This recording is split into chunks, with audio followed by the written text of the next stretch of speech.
Charles Darwin once said, "Through millennia of evolution, the male brain is naturally inclined to seek out and be drawn to post-apocalyptic survival games." I think that's why I've always been drawn to games with a post-apocalyptic setting. Stalker 2 doesn't disappoint, and a post-disaster Chernobyl is the perfect setting. The game is set inside The Zone, a radiated area a few kilometers surrounding the reactor. From the world design to the visuals, to the characters, the narrative, the developers have done a lot to make the world feel alive. For example, the lighting engine is incredible, and the day-night cycle really brings the world to life. The AI is another thing that goes into making the world feel organic. Sometimes you just come across spontaneous incidents of AI from different factions fighting each other or fighting wild mutants. And every single enemy that dies can be looted, so you can always take their weapons and ammo. The weapons you pick up are usually in poor condition, and that means they have a chance of jamming. So if you want to avoid this, you'll have to get them repaired at a trader. The mutants that can attack you are all pretty different. Some of them are pretty scary. There's wild dogs and boar, there's rats, there's this awesome deer thing. There's these guys called bloodsuckers, which can go invisible and are really fast. They're hard to kill. And then there's these rare poltergeists who levitate nearby objects and fling them at you. There's even mutants which can cause psychic damage, which makes you hallucinate imaginary enemies that can still hurt you, or hear voices of people that aren't there. Something's not right. Cut to the chase. Characters and narrative lead to some pretty cool organic feeling interactions. For example, this random stranger said that for a price, he'd give me some top tips on how to survive the wasteland. I said no, and he gave me directions to a secret stash. I'll give you the coordinates of a stash. It's got some choice loot, you'll love it. After that, we'll never cross paths again. Now, assuming we're on the same page, leave this place. Stop hindering others from seeking enlightenment. When I followed directions, it led me to the middle of this radiated area, where the stash turned out to be just this note.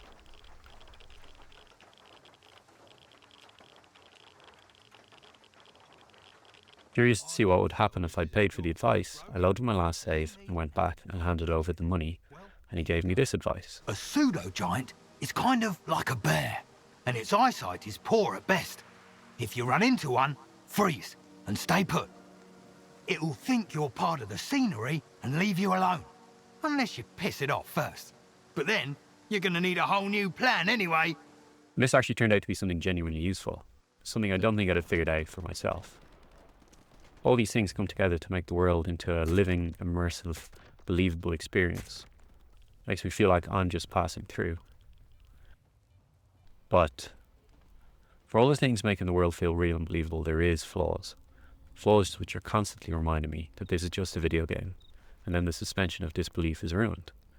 For example, the day-night cycle is way too short. An in-game day only lasts an hour, and that means that it changes between day and night every 30 minutes. Every time I come across one of those spontaneous events of two factions fighting, they've spawned only like 50 to 100 meters away, and it's never way off in the distance. They're basically right beside me. And it's cool that I can loot their weapons, and that I'll get stoppages if they're in bad condition, but when the same gun is in the hands of an enemy, they never get jams. It's literally impossible for an enemy's gun to jam, until I'm holding the gun in my hands, and then it jams all the time. And every single mutant is a complete bullet sponge, especially these bloodsuckers. It literally takes several magazines worth of ammo to kill one. They usually spawn 2 at a time, and they can go invisible, and they're incredibly fast. They're a completely unbalanced enemy. That would actually be fine if it was a very rare encounter, even better, but they're not. They're frequent, and when you do dump half your ammo into them, they don't even drop any loot. Other than simply surviving the encounter, there's no reward for killing them.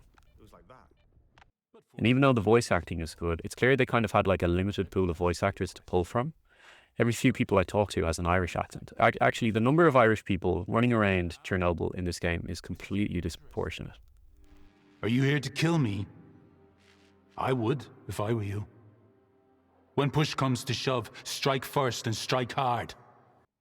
All these things come together to defeat the believably alive world they went to so much effort to create. It ends up being this sort of Truman Show experience. Like all of these things I'm seeing are fake, put here only for me.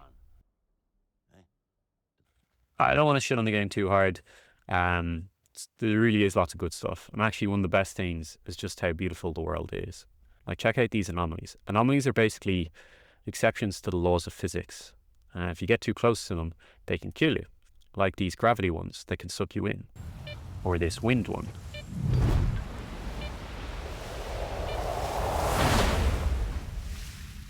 There's also fire.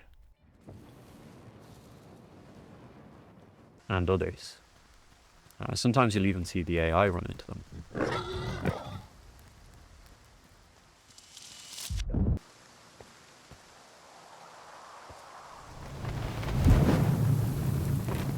And they're really beautiful, actually, each of these anomalies. And they work really well with the light engine to give this sort of distortion effect. To help you avoid them, you have this sensor that beeps when you're close to one.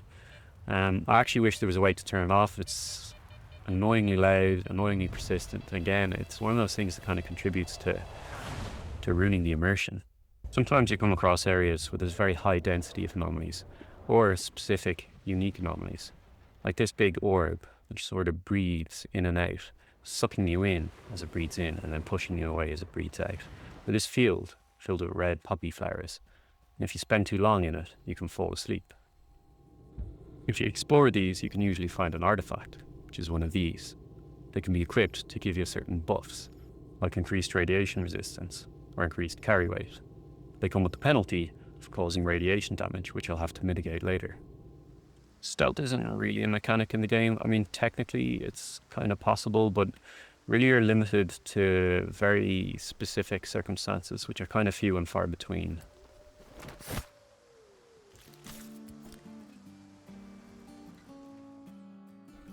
Something just feels off. Yeah, wait a minute. There's not a single black guy in this game. Yeah, y'all ain't got a single black guy here. What did you do with them? Come to think of it. I haven't seen a single woman either. Is there no women here? Hello? That's more or less all I've got to say about it at the moment. I realized this was pretty much a first impressions video. But I also realized that 3 months or more after a game comes out isn't the best time for a first impressions video. But hey, there it is. Overall, I think the game deserves a score of about 3.6. I want to talk about real life for a minute. STALKER reminds me of something I realized a few years ago. Life is beautiful, and if you lose sight of that, sometimes you just need to look harder for it. With all that modern life throws at us, all the stress, all the change, all the hardships, sometimes we can lose sight of all the beautiful things. And I don't just mean conventional beauty. I mean it can get hard to find enjoyment in life. Amongst the lifeless, grey concrete, you'll always find nature. For all the people out there who are selfish or deceitful, you'll always find the ones who genuinely want to help. Even during the 9-to-5 grind, you can always find the time to like and subscribe. Basically what I'm saying is, when life gets you down, when you lose sight of all the things that make you happy, remember that you will find it again. Whether it's an appreciation for nature, or a hobby, or spending time with friends, just remember to open your eyes.